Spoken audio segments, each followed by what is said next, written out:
Good evening once again. Part 2. MM out there, over there, everywhere, all over the place. Apostle William Rice Canterbury. Right here. Maybe in the part 1, I was talking about an individual who the recent Dorian it was that we had, the roof was blown off. They had sort of official visits from the government. Official visits. Official visits, people from the whatever it is, taking notes and that sort of thing. And oh, we'll get back to you, and they're still waiting. I don't know if I've never seen notes fix a roof. Yeah, they're still waiting. Never seen that happen. The guy now, he can't be anywhere in the house because the roof, there's no roof. There's no roof. Because there's no, he's exposed to the elements. He's in some little shed, which is next door, at the mercy of rodents and all sorts of things like that. And these were people who were going to fix all these things overnight. Now they're saying, as if people think that they're gods or something. And I shall reiterate what I said before. People think that you're gods because you said that you're going to do these things overnight. And you fail to do so. And everyone is actually disappointed. Very, very disappointed. Well, Mr. Morris, I've seen this happen so often where I don't realize and understand rather how people in Barbados with common sense cannot seem to get past this government. They cannot seem that the love that they obviously have for the Barbados Labour Party blinds them to the truth of the problems that we have here. Now, we had individuals who were working at the sewage treatment plant in Lakes Folly. St. Michael. After the government, the Barbados Labour Party won the government, they took the new minister there to show him one of the silos that was full of dirt and trees are growing. This is happening under the last administration. We are paying you to make sure that this is working. You're going to bring me to show me that it isn't working? They should have been fired. I will fire their behinds on the spot. I don't care whether you're BLP or DLP. The fact is, you're supposed to have this working so we can take care of our people. You see, and this is the problem that I keep having over and over and over and over. The government must understand, if you are elected by the people, you are to take care of the people who elected you. You're not to go there and make friends with the rich and the wealthy and neglect your people. And our people just cannot seem to realize that these governments have been neglecting them over and over and over. And this is one of the reasons why they don't seem to want change. But it's coming. Gabby said it one day coming soon, the people will wake up. Actually, the same guy that I spoke about today, Wazo, W-A-Z-Z-O, from Wake Up Barbados, that's a page. All right, okay. I'll check it out. Yeah, Wazo. He said that this administration is going to come tumbling down very, very soon. He made that bold prediction. Right. Only today he told me so. Yeah. He's a very outspoken guy. Okay. And he doesn't mix matches. Okay? And he watches MM out there. Okay. That's the important thing. And people are very, very disgusted. They're very disgruntled. It's as if they have been tricked into bamboozled into voting for the Barbados Labour Party, giving them all 30 seats. All 30 seats. And now they rue that decision. Some of them are too ashamed to admit it. Some are too ashamed to admit it. But moving right along, they've changed the head of the QEH. Have you? Yeah. It's a woman now? Yes, it is. Yes, it is. Is she a Barbadian? I'm not certain whether she is Barbadian. I think she is. But I've had issues with the number of women that have recently been placed in positions in Barbados. Yes. It's overwhelming, and it speaks to. I'm not saying that women can't contribute. I'm just saying that when the head of most departments and in Barbados and entities in Barbados have been put there by the government. They're women. Something is wrong. I concur. Something is wrong. I concur. There's a reason why some people think the Bible is a story, even if it's a story. There's a reason why that story says that woman was made from a man, you know. And there's a reason why a woman is more gentle than a man who is rough. A woman's hair is different than a man's hair. Her skin is different. Well, one of the things that we understand from the Word of God is that when God says, and a lot of people still have this idea of man power, woman power, okay? And this is one of the things that I teach to our members. The Bible never, ever puts man over a woman to dominate the woman, okay? The Bible says God made them male and female and blessed them, meaning the blessing that he gave to the man, he also gave to the woman. Okay? When you have a society that separates that system and you have a power struggle where men are trying to be on top of women and then women are trying to be on top of men, you're going to have a problem. It's not a good situation. It's not a good situation. So please get it clear what the apostle has just said on MMO there.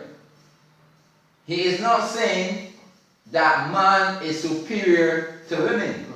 He is saying that God made both and blessed them equally. Okay. But he's also saying that he's not amused at all with the amount of women being placed in high profile positions. I think it should be equal. And it's not equal at all. It's not equal. It is absolutely not equal. It's not equal what's happening in Barbados. And that's one of the things that we really have to pay attention to because it could spell disaster later on. And we're getting to that place. Even in marriage, the Bible does not put the man over the woman. It said God made them male and female so that the two may become one. Okay, moving right along. Yes, sir. Dealing with the Ministry of Sport now.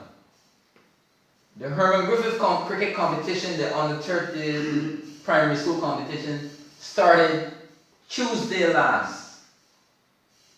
And last week there was great fanfare at the opening, the speech and so on. There was a speech by John King, the Minister of Sport, who, in my opinion, is an idiot.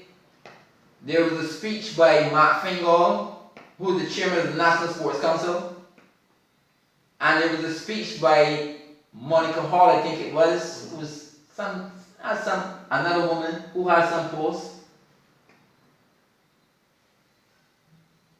She said she hopes the competition comes off well and all of that. Fingal, in his usual, like a comedian, the comedian that he is. John King, the idiot that he is, he made a speech as well. But none of them mentioned, they said that the schoolboys should do this and they should do that. None of them mentioned that the schoolboys should not cheat. Which is what one team was caught doing last year, cheating by using an illegal ball. Instead of being punished, the team that the illegal ball was used against, they were the ones punished and they forfeited the game. I'm talking about Milton Lynch. Baileys went on to win the championship and they had been caught using an illegal ball. And I can say this because they have evidence that they knew that they were using an illegal ball. Wow. I have interviews with the people. They knew they were using an illegal ball. Yet you brush it under the carpet. Fingal made this speech last week, Tuesday, that people think that this is mock sport. You are the one making mock sport. Because you're making mock sport at the people. Because you're talking for laughs. To make people laugh and you're not being serious. And that nice, cozy, pushy, fluffy job that you have, that John King, your friend, gave to you. Right? So you're becoming an idiot like him. But I'll be keeping a close watch on that competition. And I know that you might not try it again, but I know one thing a friend told me years ago. Anytime you're doing something wrong and you keep getting away with it, you think you're gonna think it's right. You'll continue doing it. I know you'll slip up. You will slip up, right? Well, I'll tell you right now, I think, you know, especially with sports, if you start teaching kids that, excuse me, that they can cheat early, they're gonna go into the game with that, They were cheating. They were clearly cheating. you know. I mean, this was swept under the carpet as if nothing happened. You know, I'll tell you something that happened to me recently. I was talking to one of my members that had the opportunity to speak to one of the one of the great batsmen of all times, you know, Barbadian, played in the West Indies team, and they said they were talking, and they were talking with Desmond Haynes. Oh yes, one. He formed the opening pair of Haynes Gordon and Greenwich. yeah. Arguably the greatest peer in Test history. Greatest peer. In Test, arguably the greatest peer in Test history. Yeah, no doubt about it. Right? I can still remember, you know, Although they receive receive a great competition from Hayden and Langer from Australia. Yeah. But so that's why I said arguably. So the reality is that they were having a conversation and talking with him about cricket, the state of cricket. He said not one of the national players has ever contacted him about cricket to ask his opinion about their game, nothing. He says the only person that's done it is a youngster from England, which says something about where we're going nationally as individuals. Yet we won the the CPL. The CPL, like the 2020 competition. But that is not a full Barbadian. No, that's a franchise. It's a franchise. So you can't say Barbados won it. But then again, You say, yeah, but the way it is now, even in the 4-day game, someone who's not from Barbados can actually play for Barbados. that's now. what I'm saying. So, that's what I'm saying. there's a So change of- when you're looking at these levels, I think one of the things that's happened even within, see, we were living in a time when sports in schools, they had teachers who were against cheating. I was talking to one guy who was talking about a coach, a football coach, one of our secondary school football coaches, who was having a game, and one of his players did something to another player from another school, and he saw when he did it, but the referee didn't see, and the referee blew the whistle and awarded a free kick to his school. Yeah. He went to the referee and said, "No, my student pulled his shirt." Yeah. That's fair. That's fair. That's fair. I law him. He should be lauded. Sportsmanship. That's one of the things we've lost in Barbados. And his students would have seen that and would have garnered some sort of respect, even more respect for him. Exactly. Yeah. I had a mentor like that, Mr. Pedro Hines. Yeah. He was very much like that. Mm-hmm. Right? He didn't like injustice at all. Because we beat everybody in cricket. But he liked to beat you fair. Right? If he want to beat you, he's going to beat you fair. Yeah, exactly. Apostle, as I said, time runs very quickly when I'm talking to the apostles. And we're actually coming to the end of our show today. But you know we can't leave without Thomas Jefferson. Quote. Jefferson. And I shall go through this now. When the people fear the government, there is tyranny. That's right. But when the government fears the people, there is liberty or freedom. That's right. Look and see what's happening in Chile right now. What's happening in France. What's happening in Honduras.